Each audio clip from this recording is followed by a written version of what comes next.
The game is tied at 35. Rajon Rondo doing a little coaching in the Chicago huddle.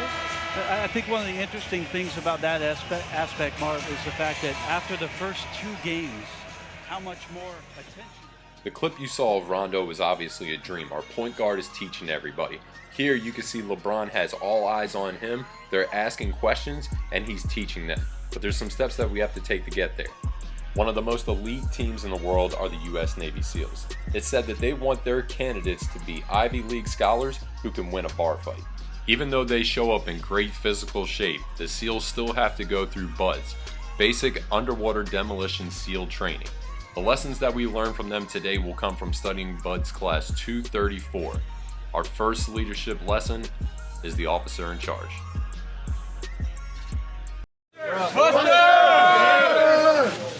Leadership is essential to class unity. Geddes is the officer in charge for Class 234. A 3-year veteran from the fleet, he is the leader the class relies on for stability. OIC, officer in charge. I'm just responsible for the welfare of the men out here. This is what I wanted to do for a long time. This is the best job there is in the Navy. Working with highly motivated individuals and people who want to be here. If you want to narrow it down, it has to be the best job there is. 8, 9, 10, 11. After breakfast, a class muster reveals that one student is gone.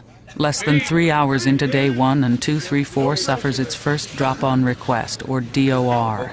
The word spreads quickly, but there is no time for questions or reaction. Hey, what up, Butters? When Geddes learns that a student has dropped out, he has no time to worry about it. We're moving! With the different ages and maturity levels in the class, it's going to be a long day. And 234 must remain focused on the next evolution, the timed 4-mile run. Hey, listen up, we got this run going on now. After the run, people who pass probably stretch out. Those people who fail probably get beat for a while. Some lessons that we can learn from the OIC and how you can apply it is that they are responsible for the welfare of the team. They're the middleman between the athlete and the coach. They bring up issues. Think union rep. Give them responsibilities such as roll call, making sure equipment is set up properly, and assigning duties within the team. Allow them to prep the group for trainings, stretching, and how you're actually going to go through that training. Now that you've assigned an OIC, it's important that you both lead by example. Let's check out this clip. You got a long way to go. Geddes is singled out for being physically unprepared when he reported to training. As the OIC, he is an obvious choice for close-up scrutiny from SEAL instructors. Although SEAL training is the same for both officers and enlisted men, BUD/S instructors are experienced SEAL operators who hold their officers to a higher standard. Pressure is just always there for me. I mean, I'm always feeling some kind of pressure, especially as the OIC. I want you to take a look. You got your chest here, I got under your neck, I see your arm here. You got told to get sandy. Yeah. That means from head to toe. You're an officer as well, right? Yeah. Okay. Pay attention to detail. All right, Yeah. you got to discipline yourself to do that. You got to do that so the guys are going to follow you. If you get given an order, it means do it properly the first time. Get sandy. Yeah. I guess the hardest thing to do is constantly stay motivated so you can complete every evolution and make sure you do it and just keep going every day. In between your legs. Geddes will get continuous pressure until he proves he is fit to lead. It is a challenge that he must win or risk losing control of Class 234 and being dropped from training. You're an officer. Make sure that you're leading from the front. You're setting the example, all right? Yeah. There's a lot of guys out here who are E1s and E2s. They're going to follow your lead. Yeah. So I'm going to hold you to a higher standard. Get out of here. To apply this, make sure that they understand that they have to lead by example and do the things that they're preaching.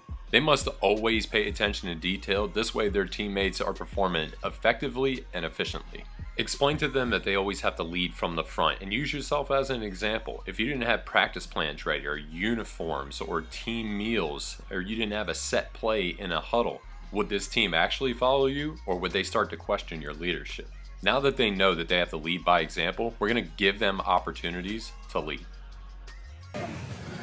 Mr. Holly, do you need to switch anybody around on this log? Hey, somebody needs to get up front. I'll get up front. You realize, Mr. Holly, that this is your log. You are in charge of it, just like you're in charge of a boat. Here we are.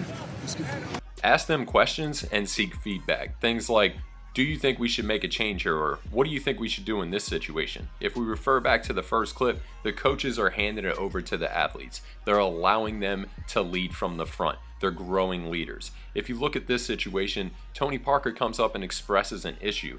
If you have an athlete express an issue, listen to them, just like Popovich did, and then allow them to lead from the front, and you'll see the entire group gives them their attention.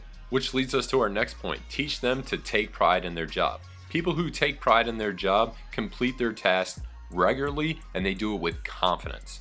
And after they do this, you have to catch them doing the right thing. This will allow them to lead more often, even when you don't ask them to. Without being told, Rivera is patrolling the back of the pack, forcefully pushing slower students forward. This is a welcome sign for the instructors, who have been watching and waiting for Rivera to respond to their challenge. Remember, get them to take pride in their job and catch them doing the right thing.